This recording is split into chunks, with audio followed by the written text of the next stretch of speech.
Hello children, आज हम एक और कहानी की रीडिंग करेंगे और इसका जो टाइटल है वो मैं लास्ट में बताऊंगी, क्योंकि आपको गेस करना है कि इसका टाइटल क्या होना चाहिए।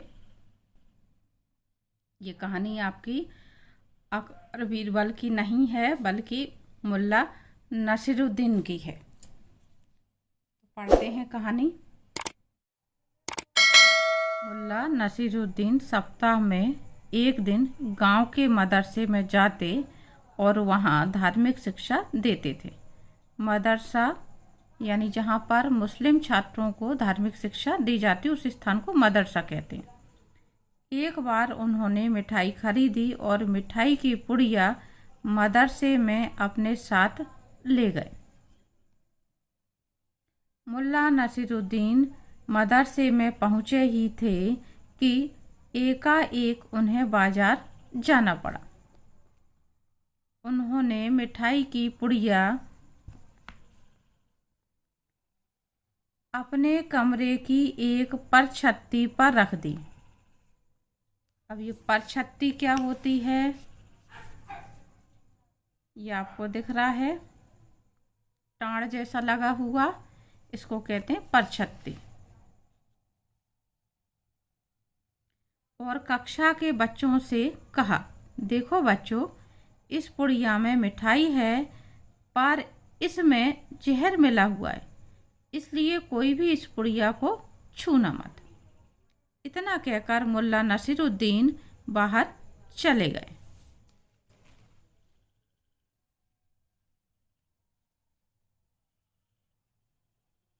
कक्षा में मुल्ला नसीरुद्दीन का एक भतीजा भी पढ़ता था।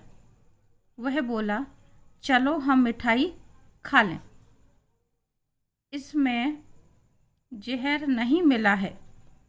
हम लोग मिठाई खा ना लें, इसीलिए चाचा जी ने मिठाई में जहर की मिलावटी वाली बात कही है।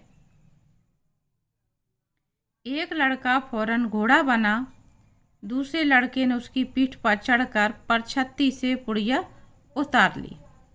अब घोड़ा क्यों बना? क्योंकि परछत्ती पर जहाँ पर वो मिठाई की पुड़िया रखी थी वो ऊंचाई पर था, बच्चे पहुँच नहीं पाते, तो उन्होंने तुरंत ही अपनी अक्ल दौड़ाई और एक घोड़ा बना और दूसरा चढ़ करके वहाँ तक पहुँच गया और पुड़िया उतार ली। थोड़ी ही देर में सब लड़के मिलकर सारी मिठाई चट कर गए।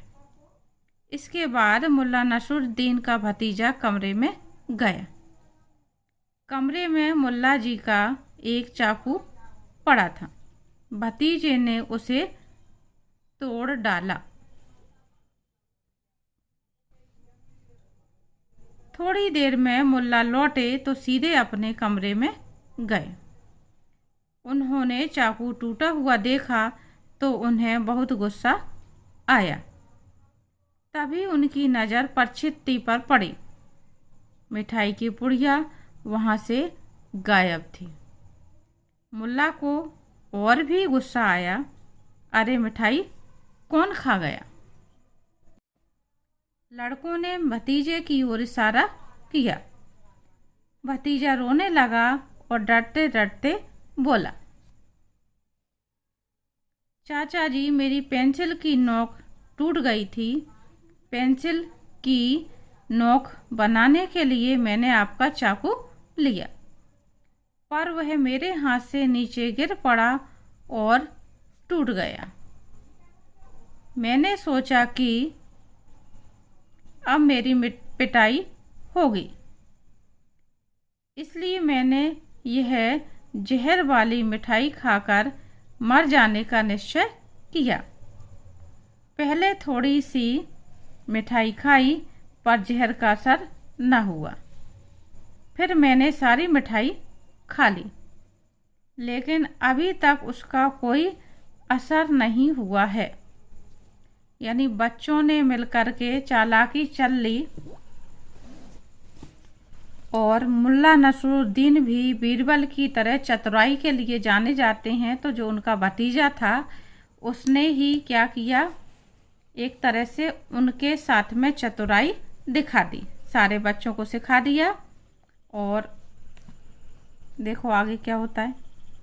भतीजे की बात सुनकर मुल्ला नसरुद्दीन हंस पड़े और बोले, भतीजे, तुम अपने चाचा से जरा भी कम नहीं हो। आज तक तो मैं यही समझता रहा कि मुझसे बढ़कर कोई होशियार नहीं है, होशियार यानी चतुर नहीं है, पर तुम तो मुझसे भी ज़्यादा होशियार निकले। जाओ, मैं तुम्हारे सभी कसूर माफ़ करता हूँ। कसूर यानी गलतियाँ। तो मुल्ला नसरुद्दीन का जो भतीजा था, उसी भतीजे ने ही क्या करा, एक तरह से उन्हें बेवकूफ़ बना दिया, या फिर कहें कि मुल्ला नसरुद्दीन ने जो चतुराई दिखाई थी मिठाई बच्चे ना खा लें उसके लिए, तो भतीजे ने अपने चाचा के साथ में चतुराई दिखा दी। तो यहाँ पे अब बात फिर से किसकी हो रही है, चतुराई की हो रही है। और मुल्ला नसरुद्दीन सोच रहे थे कि हम चतुर हैं, जबकि उनका भतीजा उनसे ज़्यादा चतुर निकला। तो इस जो कहानी का शीर्षक है वो है बालक की चतुराई। बालक की चतुराई अपने चाचा पर भारी पड़ जाती है और वो मिठाई बच्चों के साथ मिल कर के खा लेता है। ये मैंने बच्चों की बुक में से ही ली है। हो सकता है आप में से बहुत से बच्चों ने इस स्टोरी को पढ़ा हो, फिर भी उम्मीद करती हूँ जिन बच्चों ने पहली बार इस कहानी को पढ़ा होगा उन्हें ये कहानी पढ़ कर के आनंद आएगा। तो बच्चों, हमें इस कहानी से क्या शिक्षा मिलती है? इस कहानी से हमें ये शिक्षा मिलती है कि हम चतुराई से यानी दिमाग लगा के, बुद्धि से किसी भी काम को आसानी से कर सकते हैं। उन बच्चों ने बुद्धि लगा करके उस पुड़िया को ऊंचाई से उठाया और सबने मिलके खाया, और साथ में उनकी डांट ना पड़े, मार ना पड़े बच्चे की, उसके लिए भी उन्होंने तरकीब सोच ली। तो कोई काम यदि आपके लिए मुश्किल है तो बुद्धि लगा करके करने की कोशिश करें। कहानी पसंद आए तो लाइक शेयर ज़रूर करें, और जिन बच्चों ने ये कहानी पहले से पढ़ी हुई है या सुनी हुई है तो कमेंट करके ज़रूर बताएं।